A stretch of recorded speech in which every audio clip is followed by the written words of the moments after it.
What's up, y'all? It's your boy eBay Predictions in the building right here. Man, we're going to be talking about one of the best cards of the year, man. UFC 251 in Fight Island, man. Can't wait for this, man. Can't wait to see what it looks like. Might be a major letdown, but man, this card is awesome, bro. This rivals 249, I feel like. At least the main card, man. 3 title fights and 2 banger female fights, man. Really awesome female fights. Like, let's start and talk about Paige VanZant versus Amanda Ribas. This is such an interesting fight. Amanda Ribas is coming off a win over what's her name, Mackenzie Dern, and I think Paige VanZant is coming off a win over Rachel Ostovich. Both girls, Paige looked really good in the grappling scenarios against Rachel Ostovich, but both girls I feel like are on the lower level, a top 15 man. Paige has fought a lot of these females. She's fought the champion RosNominates. She's fought Michelle Waterson. She's been in there. She's scrapped. It is an interesting thing. Was she a hype train? Maybe she was. I don't know. But let's talk about Amanda Ribas though in her last fight against Mackenzie Dern. I think Mackenzie Dern was a hype train. I seen her in 2018 as I think one of the top prospects or whatever. Man, the girl. I think I seen both of her fights. I seen the fight with Amanda Cooper, and then the other fight, I forgot who she fought. But Amanda Cooper, I was a little impressed. But the girl she fought on the 221, the Chris Cyborg, Yana Kunzis card, and the Frankie Ortega fight card, I saw her there. I think she was a prelim main event. I wasn't that impressed. I almost thought the other girl won, but I just don't get it, man. I have a friend that really likes Mackenzie Dern. Keeps telling me this girl is like, the future champ at strawweight, and he told me this girl is gonna eventually beat Joanna one day, which is super interesting. But I don't know, man. I see just a grappler. Um, she is really really good, but she can't really set up her takedowns like that, and that's the problem. Amanda Ribas is also a great grappler in her own right, but has a fluidity to her striking. Is very smooth, very slick, and she's a tough girl, man, and she's she's an interesting character when you see her fight. Um, but it is a little interesting. This is Paige's last fight in her contract. The UFC is fucking ruthless, and I don't know. It's not a fact, but I have a feeling that they gave this to Paige for just take a loss. Uh, so when she goes to the open market, her value isn't as high as it could be. Um, you've seen them do it against Roy McDonald. They gave him Wonder Boy in his last fight. It is it. Very rarely do they give you a really good fight. Like Eddie Alvarez, I think it was on his last. He fought Dustin Poirier. That was a really good fight. A very big fight. He could have won, and he could have went into the number one contendership. And he could have left and potentially fucking get like a huge contract. He still got a huge contract at ONE FC, but just like that's like if they like you, they like you, and if they don't and they want you to fucking get destroyed, they'll get you fucking destroyed. I'm gonna go Amanda Ribas, man. Nothing against Paige, man. She's a tough girl. I think she gets a lot of hate. I feel bad for her, but man, she gets hate. It's so weird, man. I seen this thing with Curtis Blades, bro. God damn, man. I don't want to talk about it. Curtis beat Alexander Volkov, so I can't hate on him. But yeah. So next fight, we got the rematch, man. Jéssica Andrade versus RosNominates, man. I am so hyped for this fight. I remember when Jéssica went on that 3-fight run, beating Claudia, beating Tisha Torres, beating Karolina Kovacevic, and I just I had a gut feeling that she was gonna beat RosNominates. I really thought she was gonna knock her out, just like how Karolina got knocked out. But then I saw her fight, and obviously Rose was the better boxer. It was so interesting to me because I think I seen Angela Hill talk about it, and she was like she's seen those openings in her striking, and for me, I don't know, maybe I was just really impressed with the takedowns and the knockouts, but she just did not look like that to me. Yeah, it looked like she had improved. She looked so dominant against those girls. Now, where are those girls now? I think Tisha Torres won on a bit of a losing streak after that. I think she was on a 4-fight, or she lost twice, I think, right after that. Uh, Claudia Gadelha has been very. I don't know what's happened to her, man. Like it feels like a goddamn Father Time has caught up to her. And yeah, Carolina Kowalkiewicz is not even ranked anymore, which breaks my heart, man. That broke my heart. But it is what it is. But you look at those 3 fights, man. She looked amazing, and then she fights Rhodes, and she has a really off performance. She didn't look good in the first round. She just looked like the movement, the jab, the 1-2, everything Rose was doing. She looked so slick, man. God damn, did Rose look great in that fight. But she got that motherfucking pile driver, bro, and she fucking destroyed her, bro. She fucking planted her head straight in the canvas, man, and let her know. And Jéssica became champ. I was super hyped. I bet with some of my homies made some little bit of money. We didn't bet too much, but I was pretty happy about that. And then Jéssica fights Weili Zhang and just gets destroyed, and that was pretty sad. Everyone was talking shit to me, but it is what it is, man. Nothing against Weili, but Jéssica is now rematching Rose, and Rose, has accomplished a lot of great things in this division. You look at how good she is, man. Like, honestly, I'm a big Joanna fan, and seeing Joanna lose like that was a hard blow. So when I was rooting for just straight on bias, and just how, and a lot of my friends, it's that weird thing when, like, you're with your friends and they really like one person, and they like them so much they kind of make you hate them because how much they like them. But I took a step back and I realized, man, this girl's so good, man. She's so good. She has all the talent, man. She has a lot of talent, bro. I peeped it. It took me a minute. I know most people figure it out in like 2 years or whatever. But me, it's like, it took me a minute to realize how good this girl is, man. And she is really, really good. It's hard, man, for me to pick this fight, but man, she has looked impressive against girls like Paige VanZant, Michelle Waterson, Joanna twice, man, destroyed her. God, she submitted Angela Hill quick. She had a controversial fight. I thought Carolina won that, you know, convincingly. But one thing that's the X factor with this girl is, man, her mentality. Like, how does she come up? Obviously, she talks about how she kind of overcame those mental struggles in the Joanna rivalry. But I don't know, man.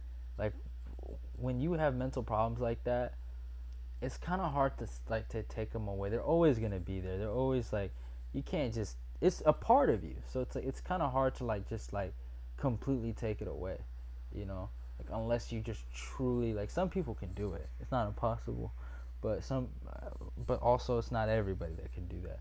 So I don't know about her, man. That's just super question mark, man. Usually, I think Rose can beat anybody, but at the same time, with those mental problems, it just leaves the X factor and an opening for anyone else to beat her. And Jéssica Andrade is my girl, man. She really is. Man, I'm telling you, you don't have to listen to me for this pick. I'm just faithful. I don't ever turn on my people. If I fuck with you, I'm gonna fuck with you to the day you fucking retire. So I'm gonna go Jéssica Andrade on this one. But smart money is Rose. If I was anyone else, pick Rose. But my pick is Jéssica Andrade. Yes, I understand that. All right, now we're gonna talk about one of the 3 title fights on the card, man. Petr Yan versus Jose Aldo, man. We've had some great fights this year, which is so weird because the start of this year, I didn't think we were gonna have a lot. Like, man, it was really weird. The Conor card, man, that was a little suspect. Dominic Reyes versus John Jones wasn't the best card. So we had 2 really, not good. They weren't bad. They were just average pay-per-views. And I was just in my head, I remember, I was like, man, last year, 2019, was such a crazy year. It was insane how many great UFC fight cards we got. I don't think they just can't do anything about it. Like, how can you top that year? But right after 240, right after Joanna versus Weili Zhang, man, they have nothing but bangers, bro. That card was such a banger. It was a good card. Benil Dariush knocking out what's the kid's name? Derek Klush or whatever his name was. The Joanna fight with Wailing was awesome. Sean O'Malley coming out and doing this thing was awesome. Really good card. Even Alex Oliveira versus Max Griffin was a good card. The main event was it is what it is. But we're not here to talk about that. But my point is, man, we've seen a lot of great fights, and I really think Jose Aldo and Petr Yan can be an awesome fight, man. These guys are awesome strikers, man. I love the way they both fight. Aldo comes forward, always looking for counters, goes to the body, doesn't use his leg kicks, but he's kind of transformed his game to more of a boxing centric games. And those pull counters he produces, and the way he attacks the body, at first it was a little rocky for him. Yeah, he did beat Jeremy Stephens, Renato Moicano, but when he fought Max Holloway, man, honestly, man, if he would have kicked the leg, man, if he would have used them leg kicks, he probably would have won that fight. Like, god damn. But it's. I think the effectiveness. I think his legs are banged up at this point. I just have come to that conclusion, man. That guy's legs are super banged up, probably, and it is what it is with him. But this is just the way he fights. You can't miss an Aldo fight, man. It's just that simple, man. Like most of the time he has great fights. Like the Volkanovski fight was the one fight I was just like, wow, man. I don't know if he wanted to be there, man. That's how. God, I was just surprised how. And I was high. I thought that fight was gonna be awesome, but it is what it is, man. Petr Yan's the same way, man. The kid, he'll take a round off just to analyze you, right? If you notice his fights, and he'll just end you. This is interesting because I like Petr Yan a lot. I've been watching the kid since the John Dodson fight, man, and I was like, wow, this kid's good. I don't know, man. It is interesting. He has been called a hype train, and I was defending him because I was like, well, yeah, he's only fought Dodson, Jimmy Rivera, and Uriah Faber, and when he fights Marlon Moraes, and if he beats Marlon Moraes, that's a definitive, really good top 5 win, and then he gets a title shot. We really can't complain. Now he never, they were supposed to fight, but they never ended up fighting, right? And now he got matched up with Jose Aldo. And I had made this really big argument with somebody about like he's not a high trade. Stop saying that. But this was a little questionable to do the title fight, just right after too when you had Corey Sandhagen and Aljamain Sterling fight. Man, that's insane. Like honestly, you got 3 title fights. Like you tell me you couldn't do Petr Yan and Aljamain, but at the same time it's like, man, they promised Aldo a title fight, and Aldo, I think he beat Marlon. It was super close though, and I have a lot of homies that also think Marlon won that fight, and I argued with them, and I ended up rewatching that fight, and the way he was fighting backwards, I get it. They were looking at that triple jab he threw. He did some he did some good stuff going backwards, and I can appreciate them looking at that and evaluating that. But in my opinion, I feel like Aldo won that fight, so I don't have a problem with the way it's set up, but it's like, if you just throw away all the dumb politics surrounding, it's such a great fight, guys. This is gonna be an awesome fight, bro. I'm so hyped for it, man. But and another fact about this is they've trained before, man. I think he's brought Petr Yan for the Max Holloway camps, and I'm positive. I'm not sure. People argue and tell me that's not true, but I seen a post that Petr Yan had put that.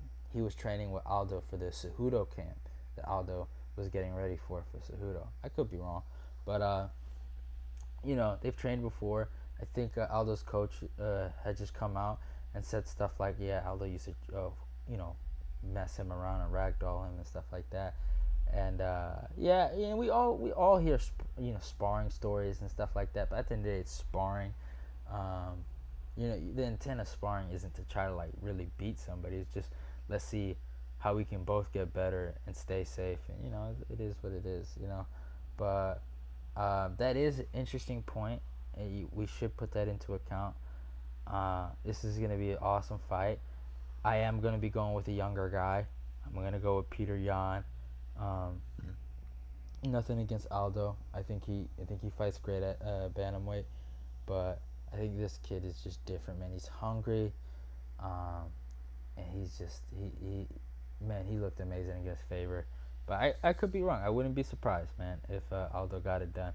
But I'm going to Petr Yan. Next fight, man. This was another one that I lucked out in, man.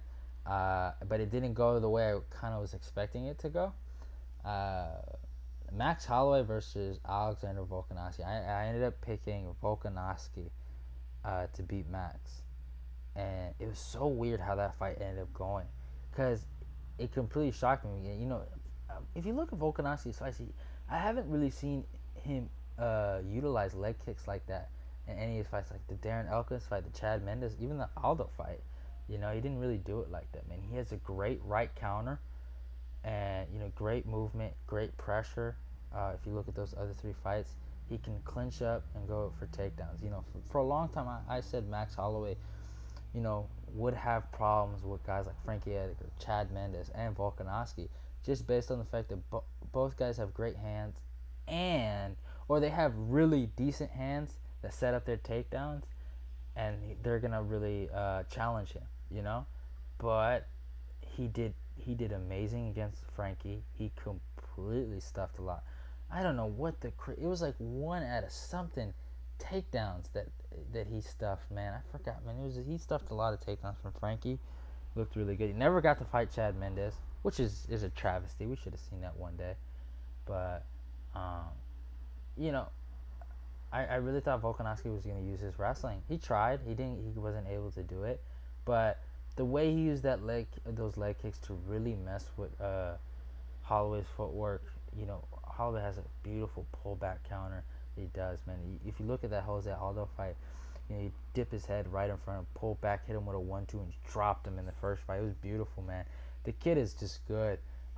Can Max win this? Yeah, I'd say probably he'd have to pressure him and really attack Volkanovski's body. But I don't know, man. He beat him pretty definitively the first time. I had it an easy 3-2. I could have even said 3-4, not 3-4, 4-1. So I don't know, man. I'm gonna go Volkanovski again. I love the fight. I know a lot of people are going for Max. They're really rooting for Max. Nothing against Max, but I want to see him at lightweight, man. I really do, man. Him versus Tony Ferguson. There's a lot of matchups I want to see Max in. You know, he's just a really, really great fighter. But next fight, man, the main event. Kamaru Usman versus Gilbert Burns. This is such an interesting fight. You got Usman coming out of Hard Knocks, and you got Gilbert coming out of Hard Knocks. Teammates, man. Both guys are very interesting, man. Usman's been a prospect since at the ranking of number 8. You know, he's been looked at the future champion for a minute. I didn't look at him like that. I've always doubted Usman. I'm not gonna lie to you, man. I've always doubted him, man. I saw him. I felt like he was like a Derek Brunson. When I saw him fight Leon Edwards, I was like, oh, this guy's like Derek Brunson or something. Like, it doesn't look that impressive. Looks like he got some power. His wrestling is like, looks like he's like a Division 2 guy. Not that good.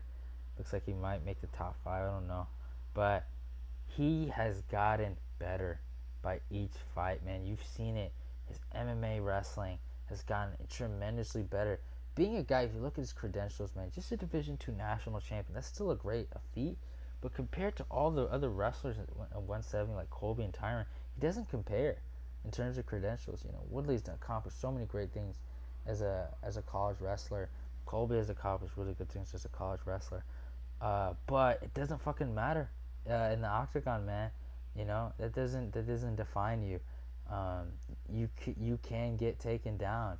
You know, we've seen it. Gilbert versus Woodley. I didn't think Gilbert could do it, but he did it. He took him down. But, you know, Usman has always been the guy. You know, he's always slated by, you know, some of the, you know, the top guys. Like Joe Rogan was talking about him nonstop. Like, oh, he's the boogeyman, this and that. And you look at how technical and crisp he's got in training with Henry Hoof, man. Just fucking slick, man. I love that gym. and he's gotten so good, and I don't like him. I'm gonna be honest with you. I don't hate him. I've actually come to respect him a little more since the Colby Covington fight. I was like, man, this guy's not that bad. And then when he had his second podcast with Joe Rogan, I was like, you know what? I'm okay with this guy. But man, fucking Usman's he's gotten so much better, man, and he's always been the guy. And Joe Rogan was saying, oh, he's the boogeyman. No one wants to fight him. Everyone's scared of him, you know. And I think it was that Rafael dos Anjos performance. I was like, whoa, he might be something special. I don't know. Like, I was like, yeah, he should be in the top 5. But Gilbert is a little different. I know some people might argue with me, but I don't care what no one says. Gilbert was never. There might be some people that thought Gilbert was gonna make it. I don't care. After the Dan Hooker loss, and even his comeback fight against Olivier Ben, right? He didn't look that good. You can't tell me out of those 2 fights you're like, oh man, he's gonna be a top guy at lightweight, right? And then I remember I peeped the move to welterweight a little late. I didn't peep it as soon as everyone else did. I think he fought Gunnar Nelson. I was like, oh, Gunnar Nelson finna take that one. And to my surprise, man, he has looked great. He beat Gunnar Nelson. Then fights Damian Maia. I was like, I forgot who. I probably went. Did I go Maia or Gilbert? I don't know. I forgot who I went with. But let's just say I went with Maia, right? He fucking takes Maia out. Then he fights Woodley. And I know I went with Woodley. And I gave Woodley shit for it in the predictions, like just how he was acting and shit like that. And then I had done a review show for Woodley and Gilbert Burns, but I never posted it because I did a really rant on Woodley, and I said a lot of shit. I don't like calling people quitters, and I don't think I should ever, as just a fan, call him that. And I just really went off, and I was like, I'm not gonna post this. But Gilbert, back to Gilbert, has done things that he wasn't supposed to. I don't care. If you watch that Dan Hooker fight with me, that guy is, to me, I called him a bum. I said he is, hey man, he's probably lower 15 for life. He ain't touching that main event ever. Now look at him. He's main eventing Fight Island with his teammate for the welterweight strap of the world. Hard work, man. The kid's put in the work, and he has a great resume, man. Yeah, I can't even hate on him, bro. Just the 3 guys: Gunnar Nelson, Maia, and Woodley, man. Maia and Woodley have always been perennial top 5 guys. Woodley, second greatest welterweight champion of all time. Maia, a number 1 contender in 2 divisions, fought for 2 belts in 2 different weight classes. You gotta respect the guys he beat. Gunnar Nelson's always been one of them prospects that people are like, man, when is Gunnar Nelson's that dark horse? But I think this fight's really, really good. I think it's gonna be a stand-up war. I don't think grappling's gonna be a big aspect of this, which is so weird, man. They're 2 grapplers, but they can strike. I don't know if Usman wants to take him down. What makes this fight, like, if they weren't teammates, I'd obviously go with Usman, and I wouldn't even care about even if Gilbert still had those accomplishments and he was from a different gym. So I'd say Usman. But what really puzzles me is the confidence that Gilbert had when he called out Usman after the Woodley fight, and that's what puzzles me. It's like, does he see something from training and this and that? He's super confident. I think it's going to be on the feet. I don't think they're going to take each other down. I don't know, man. Usman can take him down, I think. I haven't seen really Gilbert on his back. So, I don't know. In terms of the grappling aspect, I've heard Gilbert's pretty good on the ground. Really, really, really good. I haven't really seen any of his grappling matches. But I don't know. It is interesting. This is a hard fight for me to choose because just the fact that they're teammates, man, and weird shit be happening, guys, man. I'm telling y'all, bro. But I am gonna go Usman on this one. I'm gonna go Usman. He's the champion. He's beat guys like Colby Covington, in my opinion, one of the best fucking welterweights on the planet. I'm a big fan of the homie, so I want to see him and Usman one day run it back. So I'm gonna go with Usman. I can't wait for their countdown. That's gonna be super interesting. I wonder how the UFC is gonna promote the main event fight between Usman and Gilbert, since they're teammates. But man, this card's gonna be awesome, guys. Man, I'm so hyped for it. Man, I hope you guys enjoy this show. Go like, comment, subscribe. I love interacting with you guys, man. And see y'all.